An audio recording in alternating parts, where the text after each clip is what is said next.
قطعه قبلی که هیچ توضیح نداشت توضیح دست بود.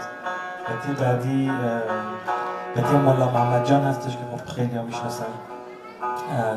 توی افغانستان این قطعه خیلی معروف هستش و توی خراسان خودمون هم خیلی نواخته میشه، محلی هستش.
همونطور که خدمتتون عرض کردم این ساز توی ایران نواخته میشه، توی افغانستان هم همینطور، توی هندوستان هم رباب هندی دارن که از نظر فیزیکی یک مقدار با رباب افغانی رباب ایرانی تفاوت داره و موسیقی کلاسیک هند روش نواخته میشه.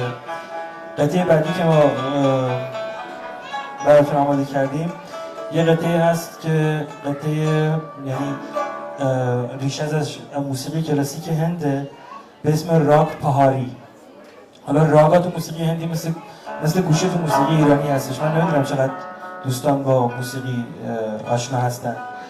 تهار هم به زبان هندی یعنی کوه، کوهستان. این ملودی هستش که از ملودی‌های محلی بوده که توی مناطق کوهستانی توی روستاها نواخته می شده و بعدا وارد موسیقی کلاسیک هند شده. اکثر موسیقی کلاسیک کشورهای مختلف ریشه اصلیشون موسیقی محلی هستش، چون موسیقی محلی از موسیقی کلاسیک خیلی قدیمی تر هستش. من نمیدونم سرتون در بیارم با این توضیحات، ولی دوست دارم یه مقداری آشنا بشین با قطعه، یکم شاید به قول انگلیسی ها maybe it will be more interesting.